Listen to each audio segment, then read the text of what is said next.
पत्रकार परिषद सुरू करण्या अगोदर मी एका गोष्टीचा खुलासा करू इच्छितो.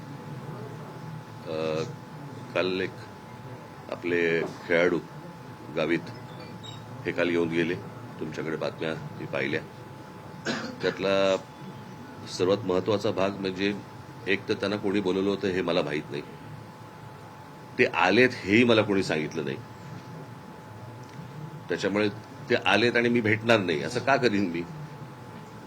त्याच्यामुळे मला माहितीच नसलेल्या गोष्टीवरती त्या बातम्या आल्या आणि त्यांचाही काही गैरसमज झाला की ते 2 तास थांबले आणि मी त्यांना भेटलो नाही. परंतु मला माहितीच नव्हतं.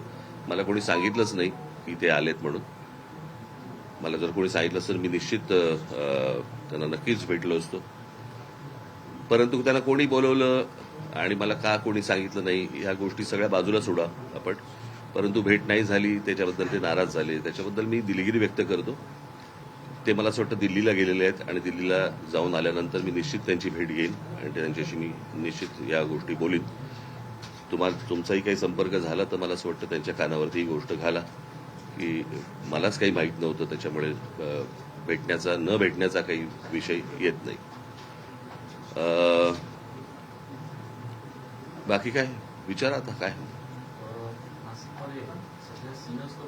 नाशिक नाशिकवर सिंहस्थ कुंभमेळ्यावर सध्या फोकस आहे संपूर्ण प्रशासनावर. आपल्या सत्ता काळामध्ये सिंहस्थ कुंभमेळा झालेला होता. आता आपण जी माहिती घेत आहे किंवा आपल्याला जे कळतं सिंहस्थाची कामं शहरभर सुरू आहेत. काय इनपुट्स आहेत आणि काय नेमकी अपेक्षा आहे? मी तुम्हाला माझा अनुभव म्हणून तुम्हाला सांगतो की ज्या वेळेला मी 2 आत्तापर्यंत कुंभमेळे मी असताना इथे झालेत. एक 2003चा आणि एक 2015चा. 2003चा कोणाला आठवत पण नसेल. 2015 बद्दल आपण बोलू. 2015चा जो कुंभमेळा झाला त्यावेळेला जी काही नाशिकमध्ये जी काही कामं झाली आणि ज्या प्रकारे कुंभमेळा झाला मला असं वाटतं की नाशिक शहराला देखील कळलं नव्हतं की कुठे काय कामं सुरू आहेत आणि कशा प्रकारची कामं सुरू आहेत. ती झाल्यानंतर सर्वांना दिसलं की कशा प्रकारचे रस्ते झालेत आणि काय झालंय वगैरे. आणि त्या कुंभमेळ्यातनं पैसे काढणं त्यातनं काही अर्थकारण हा मुळात उद्देश नसल्यामुळे तो खूप सोप्या पद्धतीने चांगल्या पद्धतीने तो त्यावेळेला झाला. आत्ताचं जे मला दिसतंय ते मला काय मी ऐकल्यात ज्या गोष्टी. काय रे बाबा तुम्ही कुठे होतास तू?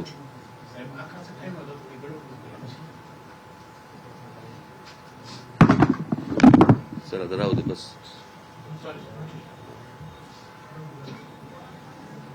आत्ता मी तुमच्याच माध्यमातून ज्या गोष्टी आमच्या कानावरती येतात. संपूर्ण शहरामध्ये खड्डे पडलेले आहेत. काही गाड्या ट्रक बिग सगळे खड्ड्यामध्ये गेलेले आहेत. माणसं गेली आहेत त्याच्यामध्ये खास करून. परंतु या प्रशासनाला काही नाही डिम्म येतं ना. माणसं मेल्याचं गेल्याचं यांना कुठचे काही सोयसूतक नाहीये. आणि बस आपली त्या सगळ्या भागातनं म्हणजे त्या सगळ्या कामातनं कमिशन कशी मिळतील हाच फक्त एक सगळ्यात महत्वाचा भाग आहे. या कुंभमेळ्यासाठी मला कळले त्याप्रमाणे सगळे काही अनेक कॉन्ट्रॅक्टर्स हे गुजरातमधले आहेत. म्हणजे महाराष्ट्रामध्ये कॉन्ट्रॅक्टर जन्मालाच नाही आले असा भाग आहे.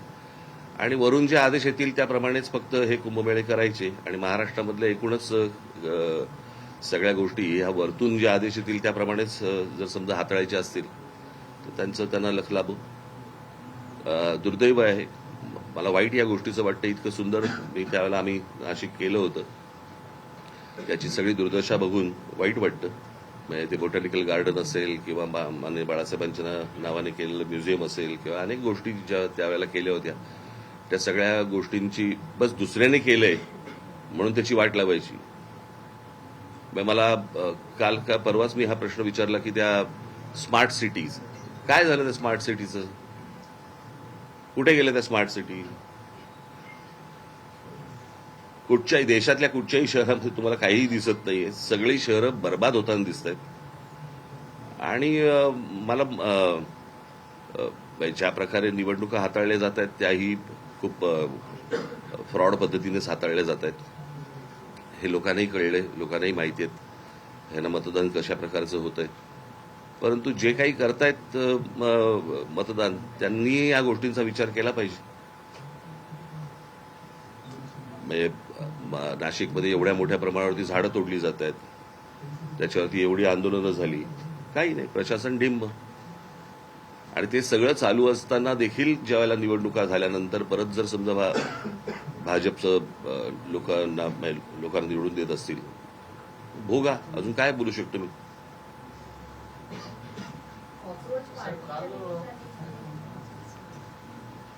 हा, बोला. कॉक्रोच पार्टीच्या निमित्ताने जे देशभर दिसतंय वेगळा फोर्स दिसतोय तरुणांचा, त्याच्याकडे तुम्ही कसं बघता? नाही, कसं आहे, आता ह्या सगळ्या गोष्टींमध्ये हे शिक्षणामधल्या ज्या गोष्टी आहेत, कसं आहे, हे बऱ्याच वर्षानंतर असं आंदोलन आहे या सगळ्या गोष्टींकडे. काय, प्रत्येक आई वडिलांचा मुलगा हा काही नीट परीक्षेला बसला नव्हता. तिथे आलेले सगळेच विद्यार्थी हे काही नीटचे विद्यार्थी नव्हते. पण जे विद्यार्थी, जे तरुण तिकडे जे आले होते, तो त्यांच्यामधला जो राग आहे, तो मला असं वाटतं सगळा सभोवतालचा सगळा राग तिकडे बाहेर आला, आणि तो ह्याच्या पुढे अजून जोरात जास्ती मोठ्या पद्धतीने बाहेर येईल. म्हणजे जंतर मंतरवरती झालेलं आंदोलन ही सुरुवात आहे, कळलं का? ते आत्ता आंदोलन शांत आहे किंवा, परंतु राग, सरकारबद्दलचा राग ज्या वेळेला अशा प्रकारे बाहेर येतो, कारण हे आंदोलन घराघरात शिरलं. ज्या वेळेला त्या तरुणांना, ज्या विद्यार्थ्यांना मारलं, बरं का, आणि प्रत्येक आई वडिलांना असं वाटलं, प्रत्येक आजोबा आजींना असं वाटलं की बाबा माझ्या पोराला मारलं, हे का मारतायत मुलांना? खरं तर ते शांतपणे आंदोलन सगळं सुरू होतं. सरकारने या सगळ्या गोष्टींची सुरुवात केली. आणि मला एवढंच फक्त म्हणायचं, हे भाजपमधलंच अंतर्गत हे भांडण आहे, आणि त्याच गोष्टी आता सगळ्या चव्हाट्यावरती येत आहेत. काल बैठक घेतली पदाधिकाऱ्यांची, एसआयआरच्या मुद्द्यावर पण चर्चा झाली. मी तुम्हाला तुम्ही आता हा प्रश्न विचारत, मी येतो त्याच्याकडे. शिक्षणाच्या बाबतीत मला काल अनेक विद्यार्थी काल येऊन भेटले. मला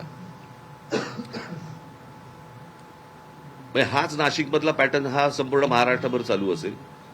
प्रश्न असा आहे की दगडांवरचे ठसे घेऊन त्यांचं आधार कार्ड चेक करण्यापेक्षा मला असं वाटतं चंद्रकांत पाटलांनी या विद्यार्थ्यांकडे जास्ती लक्ष दिलं पाहिजे. मग मला ही गोष्टच नाही समजली की 10वी पास झाल्यावरती पहिल्यांदा क्लासमध्ये ऍडमिशन घ्यायची, आणि क्लासमध्ये ऍडमिशन घेतल्यानंतर क्लास सांगणार की कोणत्या कॉलेजमध्ये ऍडमिशन घ्यायची. आज ते विद्यार्थी कॉलेजला न जाता 8-8 तास त्या क्लासमध्ये जाऊन बसतायत आणि तिकडे शिकतायत. मग कॉलेज काय करतंय?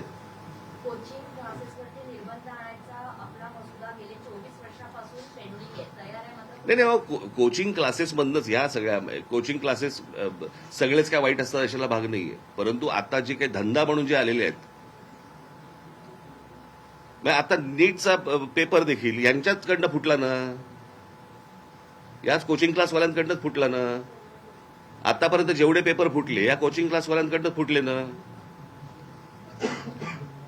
मग प्रश्न असा आहे की ते निलकणी आणून तिथे आता काहीतरी त्या निलकणींना आणलंय वरती, त्यांनी मला असं वाटतं या क्लासेसवरती पहिल्यांदा लक्ष दिलं पाहिजे.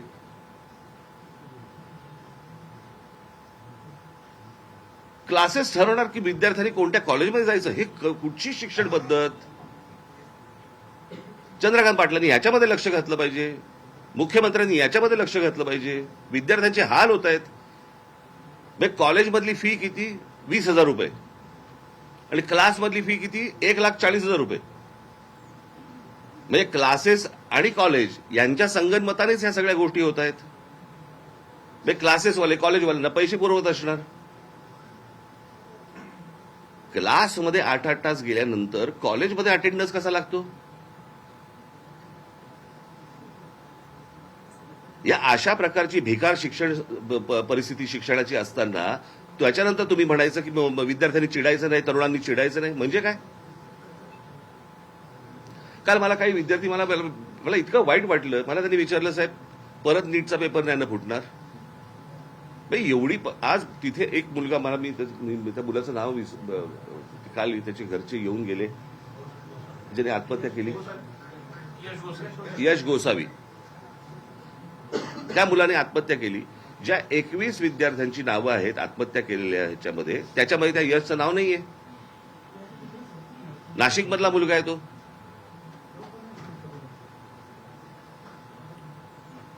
प्रशासनाला हेही वाटत नाही की बाबा आता इथे कोण पालकमंत्री आहेत नाही आहेत मला माहिती नाही, पण एक नाशिकमधला मुलगा जो नीटच्या परीक्षेचा संपूर्ण तयारी करतोय, पेपर फुटल्यानंतर तो व्यथित होतो, निराश होतो आणि आत्महत्या करतो, आणि आत्महत्या केल्यानंतर त्या मुलाचं 21 मुलांची नावं येतात, 22वं नाव देता येत नाही तुम्हाला.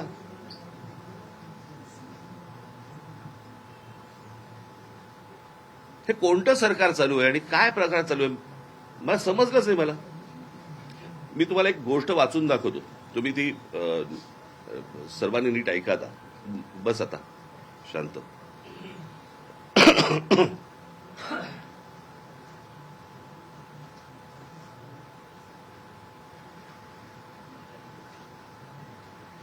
तुम्हाला वाटेल मी हा मगातपासून मोबाईल का घेऊन बसतोय. मोबाईल मला कोणाची फोन येणार नाहीयेत, मला एक गोष्ट वाचायची म्हणून मला ठेवलाय बरोबर.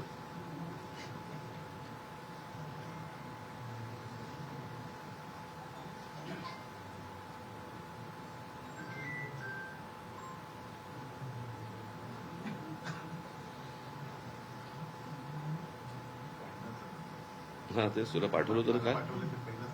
हा हा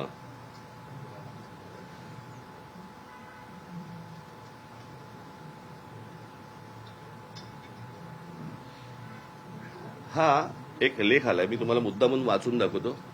तुम्ही गप्प बसा रे आता. एक तर उशिरा येऊन कॅमेरा लावू नका तुम्ही, बाकीच्यांकडनं आउटपुट घ्या नंतर.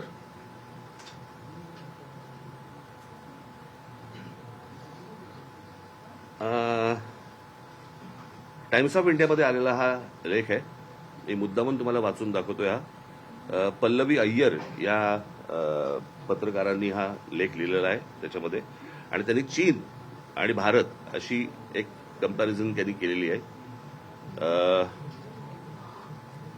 त्याचा मी तुम्हाला फक्त अर्क सांगतो त्या सगळ्या याच्यामध्ये.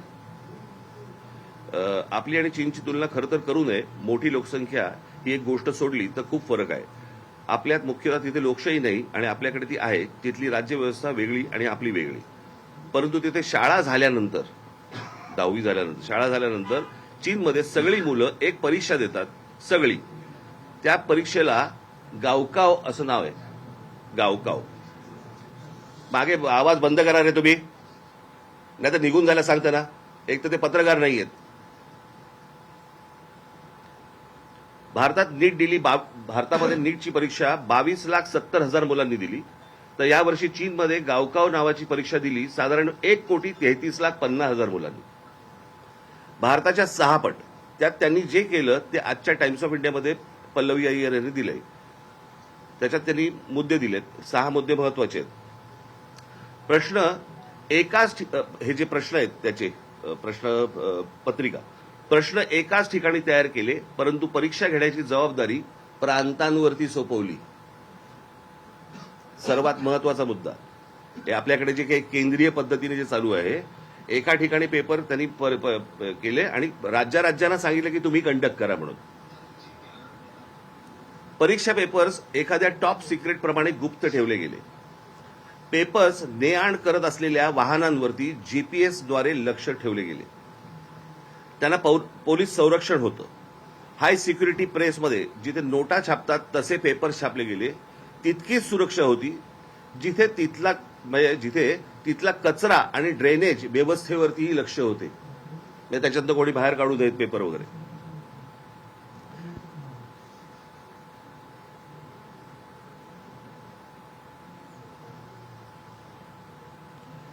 ज्या शिक्षकांनी पेपर्स काढले होते, हे मागचे सगळे बाहेर काढतात. जर सगळ्यांना बाहेर काढा, सगळ्यांना बाहेर काढा. जा, सगळ्यांना बाहेर काढा. जरा सगळ्यांना बाहेर काढा. सगळे जा, तुम्ही सगळे बाहेर थांबा. सगळे बाहेर थांबा. सगळे बाहेर थांबा. सगळ्यांना बाहेर थांबा.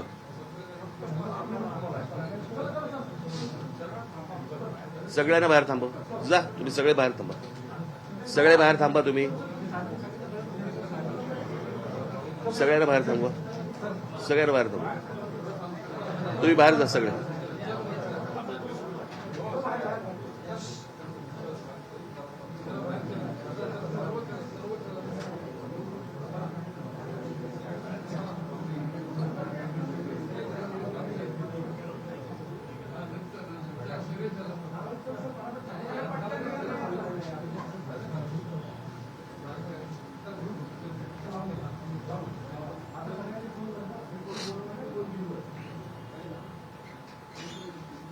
आता हा शेवटचा मुद्दा.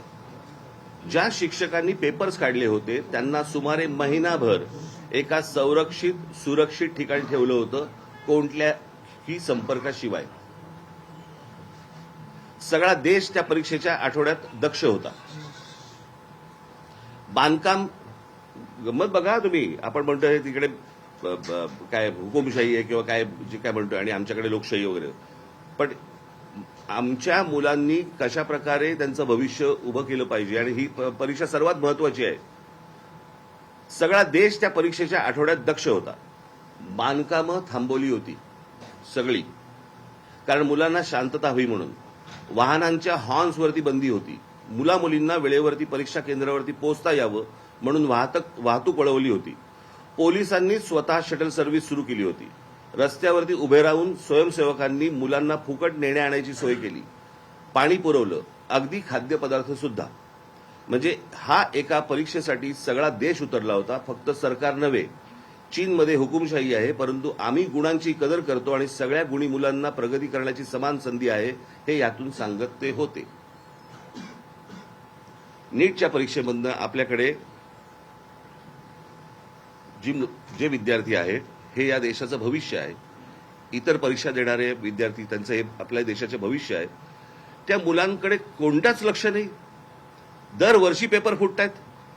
म्हणजे हे नीटचं आंदोलन जेव्हा चालू होतं त्यावेळेला 2 पेपर फुटलेत. म्हणजे या शिक्षण पद्धतीवरती जर समजा कोणाचंही लक्ष केंद्रित नसेल, कोणी त्या गोष्टीला गांभीर्याने घेत नसेल आणि त्याच्यानंतर तुम्ही म्हणाल मुलांनी चिडायचं नाही, मुलींनी चिडायचं नाही, तरुणांनी रागवायचं नाही, शिव्या द्यायच्या नाहीत. मग शिव्या द्यायचा अधिकार फक्त काय भाजपला आहे? लोकांच्या आया बहिणी काढण्याचा फक्त अधिकार भाजपला आहे? जर रास्त मागण्या करून पण जर समजा हे लक्ष देत नसतील, दुर्लक्ष करत असतील, काय करायचं लोकांनी? आणि म्हणून मी म्हटलं ना, की ही सुरुवात आहे. नीट ही सुरुवात आहे. आता पुढे बघा काय काय गोष्टी होतील त्या. साहेब, युपीएससीच्या भविष्याकडे सुद्धा असंच झालं. ऑनलाईन की ऑफलाईन याच्या गोंधळातच अजूनही अडकलेले आहेत. असं ठोस असं धोरण त्यांचं ठरत नाहीये. मोठा गोंधळ. एक मिनिट जर थांबा. कोण आहे रे हे मोबाईलवरती? ते अजून बाहेर नाही गेले का? तर बाहेर थांबव ना सगळ्यांना. काय इथे त्यांचं काय काम आहे?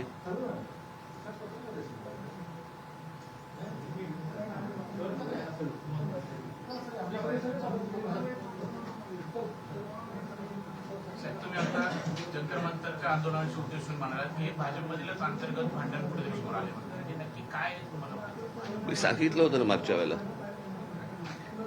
मी एका पत्रकार परिषदेमध्ये, मी माझ्या सभेमध्ये पण सांगितलं, माझ्या भाषणामध्ये पण सांगितलं होतं.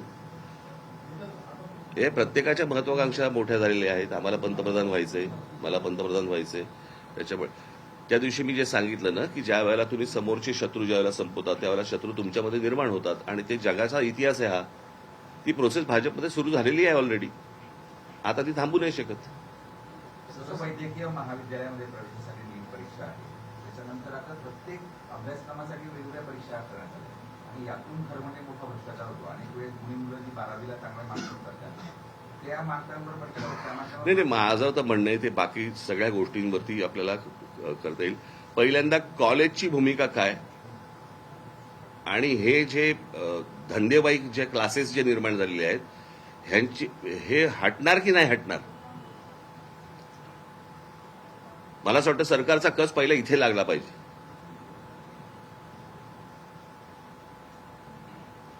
ह्यांच्या धंदेवाईकपणामुळेच या सगळ्या गोष्टी सुरू आहेत ना. वर्तमानपत्रांना फुलपेज जाहिराती द्यायच्या, आमच्याकडे हे आलं आणि तो आला, असा आला, कसा आला? मग हेच पेपर फोडणार, ह्यांचेच कनेक्शन. मी पहिला नीटचा पेपर फुटला, बरोबर आहे, त्यावेळेला मी जर चुकत नसीन तर काहीतरी 25 लाख रुपये काहीतरी त्याची किंमत होती. बरोबर. आणि आत्ता जो फुटला त्याची 1.5 कोटी आहे. म्हणजे डॉलरचा रेट का वाढला हे कळलं आपल्याला.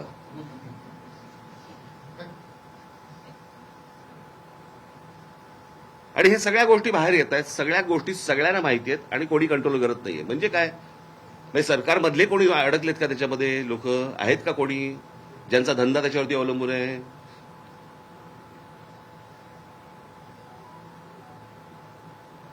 म्हणजे मला या सगळ्या गोष्टींची उत्तर सरकारने द्यावीत. महाराष्ट्र लोकसेवा आयोगाच्या अनुषंगाने देखील अजूनही गोंधळ आहे. ऑफलाईन की ऑनलाईन परीक्षा कशी द्यायची ठरत नाहीये. विद्यार्थी तुम्ही मला प्रश्न विचारताय का सांगताय? नाही, प्रश्न विचारतो. तर याच्यामध्ये काय सोल्युशन वाटतं? कशा पद्धतीने तेव्हा मी काही त्यातला तज्ज्ञ नव्हे, बरं का. जे लोक तज्ज्ञ आहेत त्यांच्याशी ह्या गोष्टी, तज्ज्ञ आहेत ना एवढे, तज्ज्ञांची काय कमतरता आहे का? परंतु प्रश्न असा आहे ना सरकारचा की सगळं आम्हालाच कळतं. यातनं ज्या दिवशी सरकार बाहेर येईल आणि ज्या दिवशी तज्ज्ञांशी ज्यावेळेला चर्चा करून त्याच्यातनं काहीतरी सोल्युशन येईल तेव्हाच होईल ना. त्याशिवाय कसं होईल? आता ते नीलकंठीने आणले तर मला माहित आहे ते काय करणार आहेत. साहेब, काल मोहन भागवतांनी पण तरुणांशी संवाद साधला. एका बाजूला उशीर झाला. साहेब, त्यांनी जैनजींसोबत संवाद साधला. मोहन भागवत आहेत ते म्हटलं की डोळे दाखवून उशीर झाला. महाराष्ट्रात सुद्धा कुठे असेल किंवा शालांत असेल याच्या विरोधात आज विद्यार्थ्यांचे आंदोलन नाशिकमध्ये सुद्धा आहे. तर याबाबत आणि त्यांनी दादा भुसेंचं राजीनामा मागितलं. महाराष्ट्र नाही, मला असं वाटतं मी आता एवढं सगळं बोलल्यानंतर हा काय प्रश्न आला? शिक्षण व्यवस्थेमध्येच जो गोंधळ आहे तो सुधारला पाहिजे ना. आज नाशिकमध्ये सुरू आहे, उद्या अजून ठिकाणी, दुसऱ्या ठिकाणी. प्रश्न असा आहे की हे काय म्हणतायत ती मुलं, हे आपण समजून घेणार आहोत का? त्यांना, त्यांच्या आई वडिलांना काय प्रकारचा त्रास होतोय, मानसिक होतोय, आर्थिक होतोय, सर्वच बाजूनी होतोय, तो आपण समजून घेणार आहोत का? काय ही मुलं उगा त्या मोबाईलवरती ज्यावेळेला ती मुलं बघतात ना, जग ज्यावेळेला पाहतात त्यावेळेला मला सांगा कोण राहील इथे? मी परवा दिवशीच आकडा वाचून दाखवला ना, किती मुलं गेली बाहेर. 5 लाख कोटीच्या वरती आपल्या देशामधले पालक हे 5 लाख कोटी मुलांना शिक्षणासाठी बाहेर पाठवत आहेत. म्हणजे 5 लाख कोटी देशाच्या बाहेर गेले पैसे. 5 लाख कोटी कशाला म्हणतात?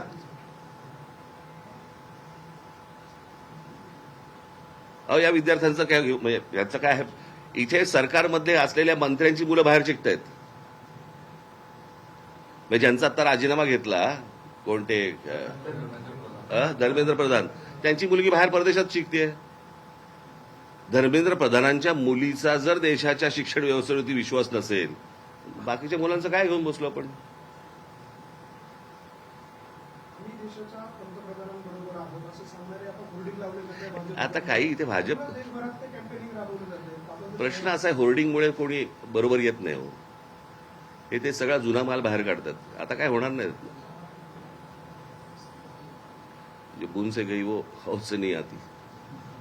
साहेब, काँग्रेसने सुनेत्रा मुख्यमंत्र्यांबाबत नाही, मला असं आरोप केला. मला साहेब, चला, कालच्या बैठकीमध्ये आपण एसआयआरच्या मुद्द्यावर पण मार्गदर्शन केलं.